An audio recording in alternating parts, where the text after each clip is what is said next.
Hello everyone, this है doctor Anshu Sharma from Promed mentor.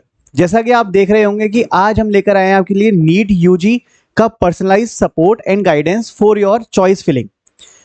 आपने आज तक जितनी भी तैयारी की है उसमें बायोलॉजी, फिजिक्स और केमिस्ट्री पढ़ के आपने रैंक तो लिया है और आपका रिजल्ट भी आ गया। रिजल्ट के बाद कॉलेज तक जाने का जो सफर है उसके बीच में सबसे बड़ा ऑब्स्टेकल और सबसे बड़ा पैसेज होता है आपका चॉइस फिलिंग, प्रॉपर काउंसलिंग। तो आज उस चॉइस फिलिंग पे हम लोग बात करेंगे डिटेल्ड वे में। तो ये वीडियो लास्ट तक दिखेगा और जो लोग हमारे इस चैनल पर नए हैं मैं उनको ये कहना चाहूंगा कि इस चैनल को सब्सक्राइब जरूर कर लें, क्योंकि नीट यूजी से रिलेटेड जितनी भी अपडेट हैं आपको इसी जगह पे मिलेंगी और ऑथेंटिकेट मिलेंगी। हमारी डॉक्टर्स की डेडिकेटेड टीम दिन और रात इसके लिए मेहनत करती है और आपको वो अपडेट लाकर देती है जो आपको बाहर मार्केट में एज अ र्यूमर मिलती है और जिसका कोई बेस नहीं होता। लेकिन हमारे पास फंडामेंटल्स और आपके लिए proper personalise counselling support as well as authenticated update आपको सिर्फ और सिर्फ एक ही जगह मिलेंगे, वो है प्रोमेड मेंटर। तो बिना वक्त को जाया कि आज हम शुरू करते हैं आज का ये सेशन, जिसमें हम लोग बात करेंगे कि आपकी रैंक जो कोई भी हो, चाहे आपकी रैंक 5 हो, 5,000 हो, 50,000 हो या 5 लाख तो खैर लोग नहीं थे, पर हाँ 1 लाख से ऊपर भी अगर आपकी रैंक है तो आप ये चीज आपके लिए बहुत ज़्यादा ज़रूरी है कि चॉइस फिलिंग किस तरीके से की जाए जिससे आपको बेस्ट से बेस्ट कॉलेज मिले और आपकी रिक्वायरमेंट के अकॉर्डिंग आपके बजट में वो कॉलेज आपको काउंसलिंग के थ्रू मिल पाएगा। चलिए बात करते हैं। ये एमसी, जैसे कि आपको पता है कि एमसीसी की साइट है अपनी और इस पे ही चॉइस फिलिंग होती है ऑल इंडिया के लिए।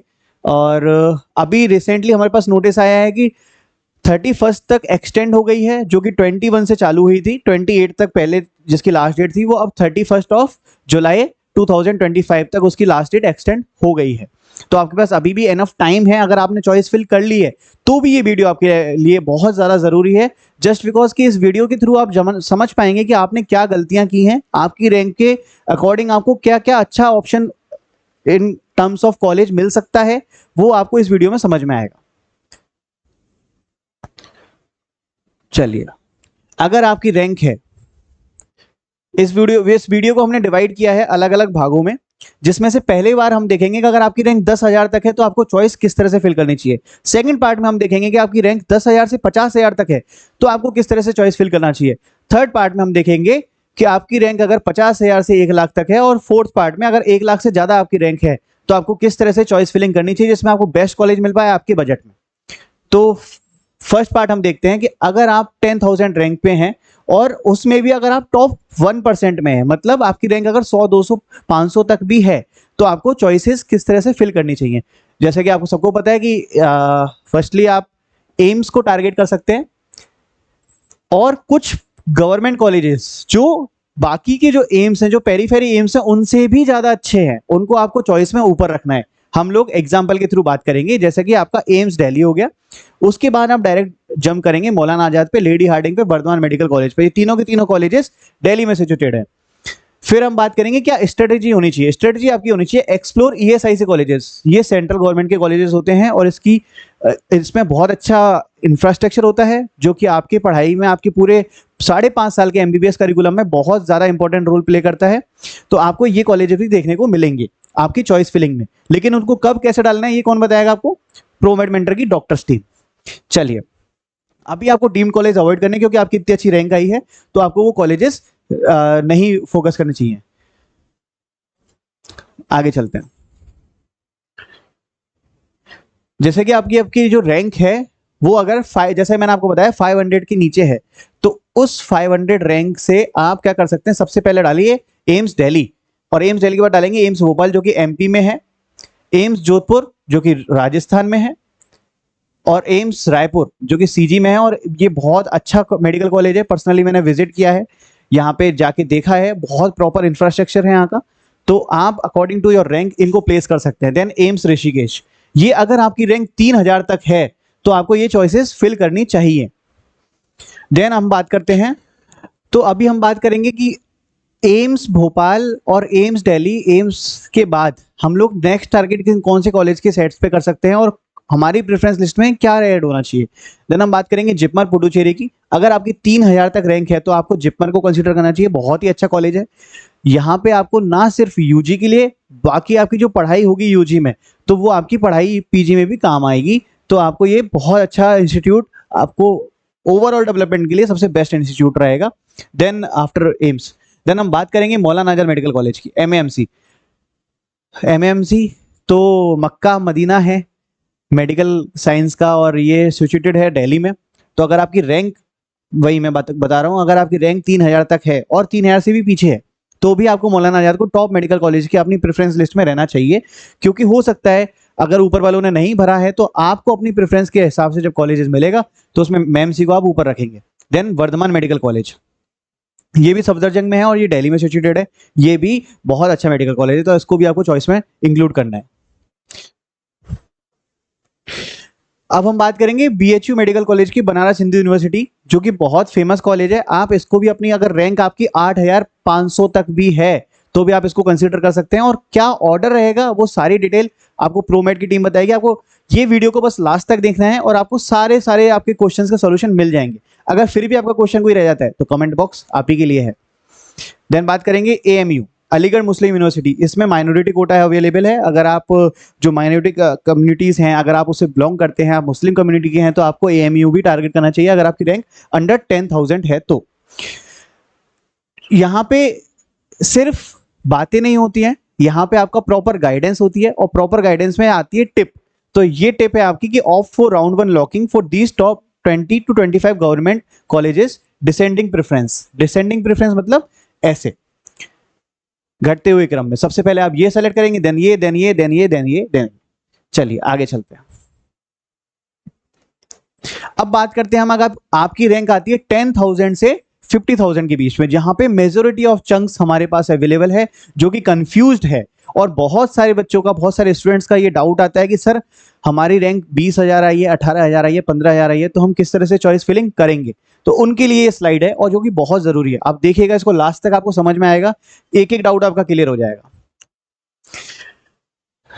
Mid tier government colleges, mid tier कैसे, tier 1, tier 2, tier cities, tier 3 cities होती है। तो जो टायर 1 सिटीज हैं, जिसमें दिल्ली, मुंबई, अहमदाबाद, ये सारे कॉलेजेस आते हैं, तो वो तो पहले ही फुल हो जाते हैं। लेकिन आपके लिए क्या ऑप्शंस अवेलेबल होंगे वो हम देखते हैं। फोकस के, आपको क्या स्ट्रेटजी अपनानी है, focus on the state level government colleges. क्योंकि आपकी जो स्टेट है, जैसे आपका डोमिसाइल है एमपी का, तो एमपी में टॉप मेडिकल कॉलेज आता है एमजीएम, फिर जीएमसी भोपाल। तो अगर आपको एमजीएम इंदौर कन्वीनियंट लगता है तो आपको एमजीएम इंदौर मिलने के चांसेस स्टेट से ज्यादा हैं। ध्यान रखिएगा, 2 काउंसलिंग आपकी पैरेलली चल रही है, एक ऑल इंडिया काउंसलिंग और एक state level counselling. Very good. तो जो स्टेट लेवल काउंसलिंग है उसमें आपको एमजीएम भरना है अगर आप एमपी से हैं, और अगर आप दूसरे स्टेट से हैं तो उसके लिए आपको पर्सनलाइज सपोर्ट देगी हमारी टीम। फिर ESIC colleges are a great value pick if you qualified for that purpose. चलिए, अगर आपकी रैंक 15,000 है, मतलब 10,000 से 50,000 के बीच में, तो भी आप डीम्ड भर सकते हैं अगर आपका बजट आपको अलाउ करता है। क्योंकि कई डीम्ड कॉलेजेस ऐसे हैं जो कि हम देखेंगे आगे, उस कॉलेजेस में आपको सिलेक्शन होने के चांसेस ज्यादा हैं और वो टॉप रैंक पे ही उठ जाते हैं। हालांकि उनकी फीस ज्यादा है, बट उसके बावजूद भी वो टॉप रैंक पे उठ जाते हैं। तो आपके पास फिर सेकंड थर्ड राउंड में ऑप्शन नहीं बचते हैं। Top colleges included government colleges Thiruvananthapuram में है, नागपुर में है, भोपाल में है, इंदौर में, जैसा कि मैंने आपको बताया, और कोझिकोड में है। ईएसआईसी मेडिकल कॉलेजेस फरीदाबाद में है, चेन्नई में है, हैदराबाद में। इनको आप कंसीडर कर सकते हैं अपनी चॉइस फिलिंग में। फिर केएमसी मणिपाल, अगर आपकी 20,000 रैंक है, देखिए जैसा कि मैं बता रहा था आपको प्रीवियस स्लाइड पे कि अगर आपकी रैंक 20,000 से कम है और आप अफोर्ड कर सकते हैं उनका फीस, तो आपके लिए सबसे बढ़िया ऑप्शन है केएमसी मणिपाल, जो कि डीम्ड में आता है, ऑब्वियस सी बात है। फिर सेंट जॉन्स मेडिकल कॉलेज है जो कि बेंगलोर में है। तो वाया कर्नाटका का आपका जो केई है, उसमें क्या होता है कि अगर आपका स्टेट कर्नाटका है और आपको अगर डोमिसाइल है वहां का, तो आप इसमें भी अप्लाई कर सकते हैं थ्रू स्टेट कोटा, और आप अपना एमसीसी के थ्रू भी आप इसमें जा सकते हैं, ऑल इंडिया काउंसलिंग के थ्रू। फिर से वही टिप हर एक स्लाइड, हर एक क्वेश्चन के साथ, कि deemed colleges have highest fees 15 to 25 lakh per year. तो ये आपका कम से कम 1 CR से ऊपर जाता है। अगर आप इतना अफोर्ड कर सकते हैं देन आपको ये डीम्ड कॉलेजेस जो लिस्ट आपको मैं दिखाऊंगा, जो आपको अभी नाम बताए जा रहे हैं, आप उसमें अप्लाई कर सकते हैं। तो आपको ये बहुत ध्यान पूर्वक भरना है। सपोज करो आप फीस अफोर्ड नहीं कर पा रहे हो और आपने गलती से ऑल इंडिया की काउंसलिंग में इनको चूज कर लिया, अब चूज तो कर लिया, आपको वो अलॉट भी हो गया, बट अगर आप उसकी फीस ही नहीं दे पाओगे तो आपका वो अलॉटमेंट भी गया, आपकी तैयारी भी खराब हो गई और आपका वो साल भी खराब हुआ। तो इसलिए बहुत ध्यानपूर्वक ये काउंसलिंग बहुत इंपॉर्टेंट पार्ट रोल प्ले करती है और इसलिए हम लोग आपके साथ हैं, डॉक्टर्स की टीम आपके साथ है।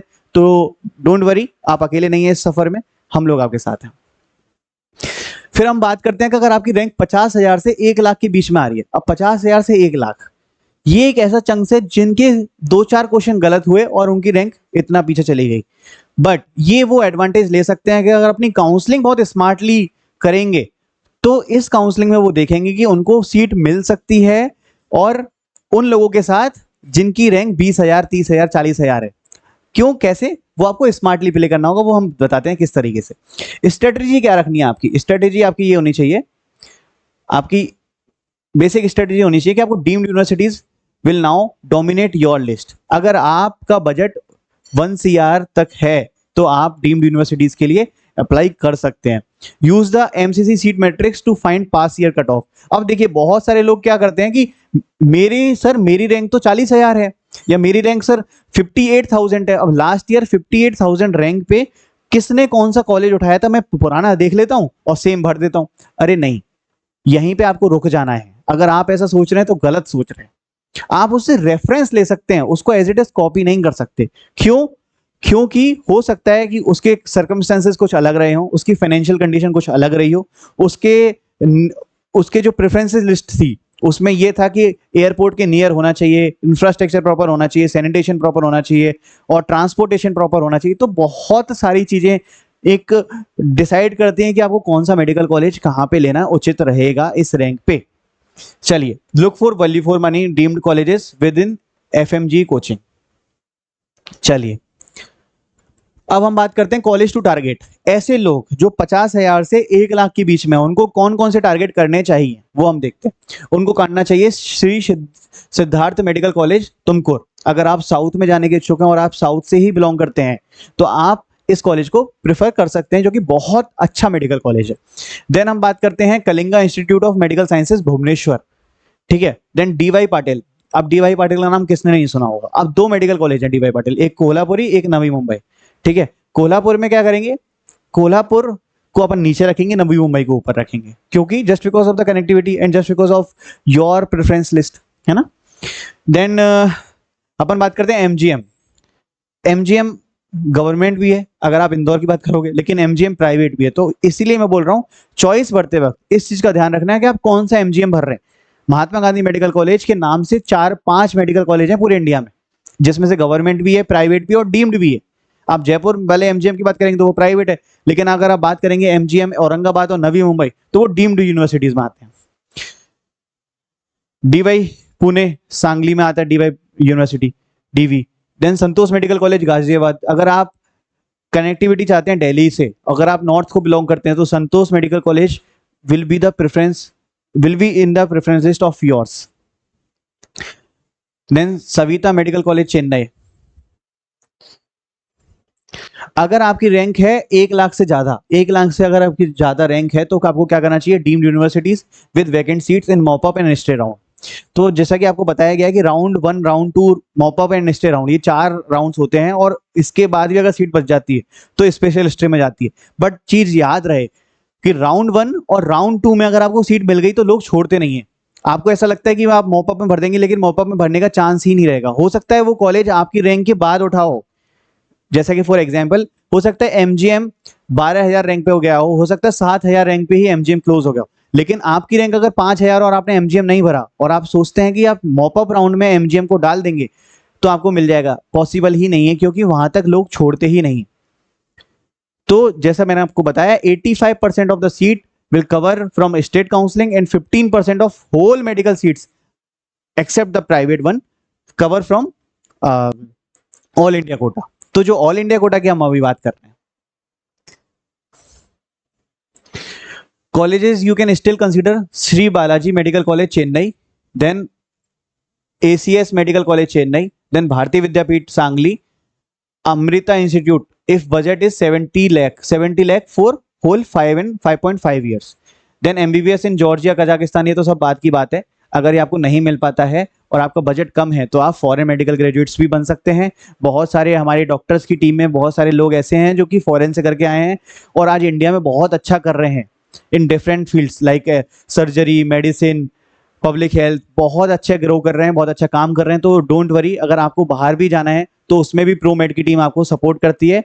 और इसी तरीके के वीडियोस देखने के लिए इस चैनल को अभी सब्सक्राइब कर लें और अपने दोस्त को जरूर रिकमेंड करें। अगर आपको ऑथेंटिकेट इन्फॉर्मेशन चाहिए तो हमारे चैनल पे प्रॉपर मिलेगी।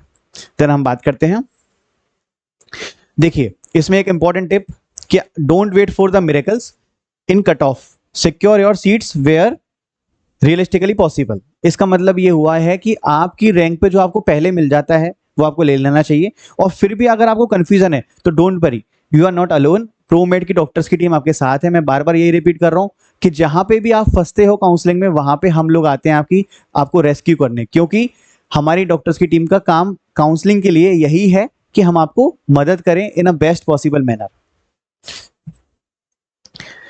देखिए अब ये सबसे बड़ी इंपॉर्टेंट चीज है जो कि लोग मेरे को बोल रहे थे कि सर डॉक्यूमेंट्स क्या क्या लगेंगे at the time of registration, at the time of verification में कौन कौन से डॉक्यूमेंट्स रेडी करके रखूं। कुछ स्टेट्स की काउंसलिंग शुरू हो गई है, रजिस्ट्रेशन शुरू हो गए हैं, वो भी हम आगे देखेंगे जल्दी जल्दी। लेकिन हम ये देखते हैं कि ये बहुत इंपॉर्टेंट स्लाइड है तो इसको ध्यान रखिएगा और आप इसका स्क्रीनशॉट भी ले सकते हैं डायरेक्टली कि आपको डॉक्यूमेंट कौन कौन से लगेंगे। देखिए पहला है एडमिट कार्ड। अब ये जो एडमिट कार्ड है ना, तो मेरे को बहुत सारे लोगों के कॉल मैसेजेस आए कि सर मेरा एडमिट कार्ड तो at the time of the examination मेरा एडमिट कार्ड तो वहीं सबमिट कर लिया गया, अब मैं क्या करूंगा। तो डोंट वरी, आपको जो एडमिट कार्ड PDF फॉर्म में आया होगा उस पर थंब इंप्रेशन और अपने सिग्नेचर करके दोबारा उसको कॉपी करना है, स्कैन करके आप उसको अपलोड कर सकते हैं। तो ये छोटी छोटी बातों के लिए परेशान होने की जरूरत नहीं है, we are here to solve your problem. Then class 10th और 12th की मार्कशीट और certificates, date of birth proof from 10th। Then third document आएगा अपने पास valid government issued ID card. अब देखो ID कार्ड में क्या होता है, आधार कार्ड, पासपोर्ट। अब उन सब में आपका एड्रेस वही होना चाहिए जो कि बाकी आपका एड्रेस गवर्नमेंट अप्रूव्ड है। इसमें एड्रेस मिसमैच नहीं होना चाहिए, पापा मम्मी का नाम गलत नहीं होना चाहिए। अगर होता है तो आपको डरने की कोई जरूरत नहीं है, उसका भी शॉर्टकट प्रोमेड की टीम के पास है। तो आप नीचे मैसेज कर दीजिए, शॉर्टकट करके हम लोग आपको हेल्प कर देंगे, हमें पता चल जाएगा कि आप कहाँ फंस रहे हो, डोंट वरी। फिर हम बात करेंगे 6 to 8 पासपोर्ट साइज फोटोग्राफ जो आप अपलोड कर रहे हो फोन पे। कई लोग क्या कर रहे हैं, आजकल स्मार्टफोन का जमाना है, तो कई लोग क्या करते हैं अपने लैपटॉप से और फोन से ऐसे क्लिक करते हैं फोटो और वही अपलोड कर देते हैं। बट याद रहे वो फोटो आपको फिजिकल फॉर्म में भी चाहिएगी। जब आप at the time of verification of your documents, जब आप कॉलेज में जाओगे, इंस्टीट्यूट में विजिट करोगे, तब आपके पास वो फोटो और वो प्रॉपर नहीं है तो आपको वहां से मना कर दिया जाएगा। इसीलिए वो फोटो आपको संभाल के रखनी है और उसका फिजिकल निकलवाना है। Then caste category certificate. अब देखिए इसमें कास्ट कैटेगरी सर्टिफिकेट में क्या होता है, कई ये भी डाउट का हर एक स्टेप पे डाउट आता है। अगर आप प्रॉपरली काउंसलिंग नहीं कर पाते हैं या फिर आप किसी के गाइडेंस के बिना काउंसलिंग करते हैं तो हर एक स्टेप में डाउट आएगा। फिफ्थ हम देखेंगे कि जैसे कि EWS, OBC, ST, SC, ये सारे के सारे जो सर्टिफिकेट्स हैं हर एक ईयर में अप्लाई होते हैं और हर एक ईयर में अप्लाई होने चाहिए। तो EWS सर्टिफिकेट उसी साल का होना चाहिए, एक अलग हर फाइनेंशियल ईयर का एक अलग EWS बनता है। अब आप सोचो कि सर मैंने तो 3 साल पहले बनवाया था मेरे भाई के लिए, वो EWS चल जाएगा कि नहीं चलेगा? फ्रेंकली सेइंग वो नहीं चलेगा। 2025 एंड 26 वाले जो सेशन है उसी का EWS सर्टिफिकेट चलेगा। इसी तरीके से OBC और ST, SC सर्टिफिकेट आपको हर साल के जो बनते हैं OBC कैटेगरी के और EWS के, वो अपडेटेड वे में चाहिएंगे। हम फिर बात करते हैं प्रोविजनल अलॉटमेंट लेटर। अब आपने जब काउंसलिंग कर ली तो आपको, जैसे कि काउंसलिंग ऑनलाइन हो रही है, तो ऑनलाइन जब आपका रिजल्ट आएगा इस चॉइस फिलिंग के बाद में, चॉइस लॉकिंग होगी, चॉइस लॉकिंग के बाद में जो रिजल्ट आएगा उस रिजल्ट पे एक प्रोविजनल अलॉटमेंट लेटर आएगा, तो वो आपको डाउनलोड करके उस पर्टिकुलर इंस्टीट्यूट में शो करना है जहां पे आपको सीट मिली है। देन उसमें माइग्रेशन और मेडिकल सर्टिफिकेट, माइग्रेशन और डोमिसाइल सर्टिफिकेट। डोमिसाइल होना बहुत जरूरी है। अगर आपके पास माइग्रेशन नहीं होता है या इनमें से कोई एक दो सर्टिफिकेट आपके पास नहीं अवेलेबल हो पाते हैं at the time of physical verification of your documents, तो आपको चिंता करने की जरूरत नहीं है, उसका शॉर्टकट हमारे पास अवेलेबल है। तो आप मैसेज करिए shortcut, we will provide you the solution. देखिए अब हम बात करते हैं कुछ स्टेट्स की मेडिकल काउंसलिंग के बारे में। स्टेट मेडिकल काउंसलिंग, अभी हम एग्जांपल के लिए एमपी ले रहे हैं, एमपी, छत्तीसगढ़, यूपी के बारे में आपको मैं बताऊंगा। इसको आप क्या कर सकते हैं, देख सकते हैं, और अगर आप पर्टिकुलर इन स्टेट से बिलोंग करते हैं तो अपना स्टेट आप कमेंट बॉक्स में मैसेज कर दीजिए। और आपको कोई भी हेल्प चाहिएगी तो डॉक्टर्स की जो प्रोमेड की टीम है वो आपको हेल्प करेगी according to your state counselling.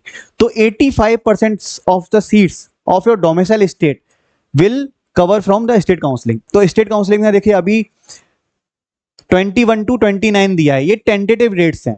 जिस टाइम में रिकॉर्ड कर रहा हूं तो ये अपडेटेड वीडियो है, उस टाइम के बाद अगर इसमें कोई चेंजेस आता है तो आपको वो हमारे टेलीग्राम चैनल पे और हमारे इंस्टाग्राम चैनल पे, आपको इंस्टाग्राम पेज पे आपको मिल जाएगा।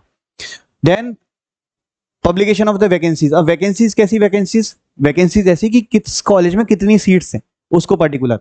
तो ये कुछ डेट्स हैं, ये आप मैसेज देख लीजिए।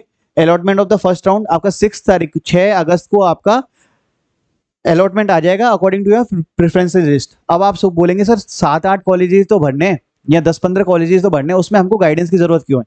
देखिए गाइडेंस की जरूरत इसलिए पड़ती है क्योंकि उस पर्टिकुलर फ्रेम में, उस टाइम फ्रेम में अगर आपको वो कॉलेज नहीं मिल पाता है तो सेकंड राउंड अवेलेबल है आपको वो कॉलेज दिलाने के लिए। उसके बाद भी नहीं मिल पाता तो उसमें मॉप अप राउंड अवेलेबल है। इसलिए smart choice filling is the part of the counselling. तो स्मार्ट चॉइस फिलिंग कैसे की जाती है वो हम लोगों ने करके देखा है, हम लोगों ने गाइड किया है लोगों को, उनको कॉलेजेस मिले भी हैं। इस तरीके से आपको भी वो मिल सकता है, लेकिन सिर्फ आपको मैसेज करना पड़ेगा, तभी हम आपकी हेल्प कर पाएंगे। चलिए अब हम देखते हैं छत्तीसगढ़ काउंसलिंग। जो मेरे दोस्त, जो मेरे व्यूअर्स छत्तीसगढ़ से बिलोंग करते हैं उनके लिए 29 तारीख से रजिस्ट्रेशन शुरू होगा। चॉइस फिलिंग और चॉइस लॉकिंग भी 29 तारीख से शुरू हो जाएगी। जैसे ही आप रजिस्ट्रेशन करते हैं आपकी चॉइस फिलिंग चालू हो जाएगी, और 5 अगस्त को वो आपकी लास्ट बात होगी चॉइस लॉकिंग की। ठीक है, मेरिट लिस्ट कब पब्लिश होगी? 6 तारीख को। अब मेरिट लिस्ट कैसे होती है कि सर मेरी तो ये आपको घर बैठे नहीं दिया जाता कि आपकी रैंक आ गई है, सब बधाई हो, आपको मेडिकल कॉलेज मिल गया, ऐसा नहीं होता है। उसमें आपको चॉइस फिल करनी होगी, उसके बाद चॉइस लॉक करनी होगी, और जो आपने प्रेफरेंसेस डाली है उसके हिसाब से चॉइस लॉक होती है। उस चॉइस लॉक के हिसाब से आपका रिजल्ट आता है काउंसलिंग के रिजल्ट वाले दिन। तो सीट अलॉटमेंट जो प्रोसेस है वो 8 तारीख को आ जाएगी। मेरिट लिस्ट पब्लिश हो गई, जैसे कि सपोज करो एग्जांपल के थ्रू टोटल 100 लोग थे टॉप 500 रैंक में, 500 रैंक अगर आपकी आई है उसमें से 100 लोग छत्तीसगढ़ के ही आ गए, लेकिन उन 100 में से सिर्फ 90 ने ही रजिस्टर किया। तो जो मेरिट लिस्ट बन के आएगी वो 90 लोगों की आएगी। उसमें वो 10 लोगों माइनस कर देंगे जो लोग रजिस्टर नहीं कर पाए और चॉइस फिल नहीं कर पाए according to their preference list. तो अब उन 90 लोगों को वो मेडिकल कॉलेजेस मिलेंगे जो पर्टिकुलरली उस स्टेट से अफिलिएटेड होंगे और एनएमसी से अप्रूव्ड होंगे। रिजल्ट पब्लिकेशन का होगा 8 तारीख को होगा। Security deposit. अब स्क्रूटनी प्रोसेस, ये देखिए स्क्रूटनी प्रोसेस क्या होती है? जो physical verification of your document होता है उसी को हम बोल देते हैं स्क्रूटनी प्रोसेस। वो होगी आपकी 9 से लेकर 14 तारीख तक। ठीक है, इसमें स्क्रूटनी प्रोसेस कहाँ होगी, कैसे होगी, वो आपको स्टेट के अपने जो हैंडल है आपका CGDME की साइट से, वहां पे आपको इन्फॉर्मेशन मिलती रहेगी। और वैलिड इन्फॉर्मेशन के लिए प्रोमेड के इंस्टाग्राम और यूट्यूब चैनल को आप फॉलो कर सकते हैं, सब्सक्राइब कर सकते हैं। देन एडमिशन प्रोसेस, ये देखिए बधाई हो, आपका एडमिशन हो चुका है, आप उस मेडिकल कॉलेज के लिए अब अगले 5.5 साल तक उसी मेडिकल कॉलेज में है एज ए मेडिकल स्टूडेंट। तो वो हो जाएगा आपका 9 से लेकर 14 तारीख तक। मतलब 9 से लेकर स्क्रूटनी हो रही है, 9 से लेकर ही मेडिकल। हाँ, यही मैं बताना चाह रहा हूं कि जैसे ही आपकी स्क्रूटनी होती है वैसे ही आप उस मेडिकल कॉलेज में एंटर करते हैं और फिर वहीं से आपका टेन्योर शुरू हो जाता है 5.5 साल का। सब्सिक्वेंटली राउंड 2 में भी यही है।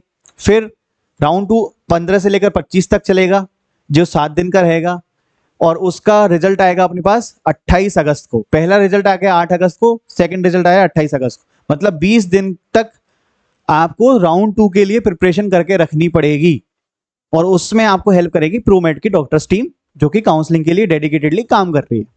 फिर आपको राउंड 3 और राउंड 4, जो कि राउंड 3 चालू होगा 8 से लेकर 13 तारीख तक, जिसकी ऑनलाइन रजिस्ट्रेशन चालू होगा। और हाँ, हर एक राउंड में आपके ऑनलाइन रजिस्ट्रेशन है। तो जो लोग प्राइवेट कॉलेज लेना चाह रहे हैं, जिसको बाकी स्टेट्स में नहीं मिल रहा है, तो वो छत्तीसगढ़ उनके लिए सबसे बढ़िया टारगेट हो सकता है। और ये कुछ डेट्स हैं जो कि आप ध्यान में रख सकते हैं। ये यूपी काउंसलिंग का हम बता दें, यूपी काउंसलिंग की 18 जुलाई से स्टार्ट हो चुकी है, जो कि 28 तक रहेगी। मुझे ऐसा लगता है कि इसमें 2 या 3 दिन की और बढ़ोतरी होगी, क्योंकि ऑल इंडिया ने भी अपना बढ़ा दिया है। तो जितनी भी स्टेट्स की राउंड की काउंसलिंग होने वाली है, उसमें इंक्रीमेंट देखने को मिल सकता है। ये टोटल जो 10 दिन है, ये 10 से 12-15 दिन भी हो सकते हैं एज पर द नोटिस। अभी तक कोई ऑफिशियल अनाउंसमेंट नहीं है, बट ये चांसेस हैं कि ये भी अपनी डेट्स बढ़ाएंगे। देखिए, ये कुछ इंस्ट्रक्शंस हैं यूपी के, जिसमें आपको रजिस्ट्रेशन फीस कितनी देनी है, क्या देना है, ये देखिए। ये अपन डायरेक्ट बात करेंगे। फॉर गवर्नमेंट सेक्टर्स आपको सिक्योरिटी मनी जो देना है वो 30,000 रुपीज देना है। 30,000 for the government medical colleges और डेंटल कॉलेजेस। फॉर प्राइवेट के लिए आपको 2 लाख रुपए तक देना पड़ सकता है, और फॉर प्राइवेट डेंटल कॉलेजेस आपको 1 लाख रुपए देना पड़ेगा एज अ सिक्योरिटी डिपॉजिट। अब सिक्योरिटी डिपॉजिट इसलिए लिया जाता है क्योंकि आप अगर सीट ब्लॉकिंग कर रहे हैं, जो कि सीट आपने यूपी में भी ले ली, एमपी में भी ले ली, लेकिन आपको एक ही जगह पे काउंसलिंग करनी है और आपको उसी जगह से आगे बढ़ना है, तो आपकी वो जो डिपॉजिट है वो लैप्स हो जाएगी अगर आपने सीट ब्लॉक कर रखी है तो। और इस चीज को डिटेल में समझने के लिए आप नीचे मैसेज कर दीजिए, आपको हमारी टीम से रिप्लाई मिल जाएगा। बट हमारा ये टारगेट रहता है कि जो भी पर्सन, जो भी स्टूडेंट सिक्योरिटी मनी दे रहा है, जो बाकी कॉलेजेस को, बाकी स्टेट्स में सिक्योरिटी मनी डिपॉजिट हो रहे हैं, ऑनलाइन सिक्योरिटी डिपॉजिट हो रहे हैं, वो आपको रिटर्न हो जाए आपकी काउंसलिंग के बाद। ये हमारा मेन टारगेट रहता है। और या तो वो फीस में एडजस्ट हो जाएगा अगले साल की, या फिर वो आपको रिटर्न हो जाएगा आपके अकाउंट, अगर आप एज पर द नॉर्म्स और as per the guidance of our team आप काउंसलिंग करते हैं तो। So this is it from our side. Thank you so much. अगर आपने यहाँ तक वीडियो देखा है तो आपको बहुत सारी इंफॉर्मेशन मिली होगी, जो कि मिसनोमर काफी मार्केट में चल रहे हैं। तो आप ऐसे ही हमारे साथ बने रहिए, और आगे वाली वीडियोस को देखने के लिए इस चैनल को सब्सक्राइब कीजिए और बेल आइकन को प्रेस कीजिए, क्योंकि समय बहुत इंपॉर्टेंट है। जैसे कि आपने देखा, हर एक डे पे न्यू गाइडलाइंस आ रही है, न्यू चेंजेस आ रहे हैं। तो अगर आपसे कोई भी इंफॉर्मेशन मिस होती है तो उसमें आप अपनी सीट लेफ्ट कर देंगे, और जो आप मार्क्स लेके आए हैं, is it of no use? Seriously speaking, it is of no use अगर आप काउंसलिंग प्रॉपर नहीं करते हैं तो। और आपको घबराने की जरूरत नहीं है, डॉक्टर्स की डेडिकेटेड टीम आपके साथ है। Thank you so much. All the very best for the counselling. Thank you.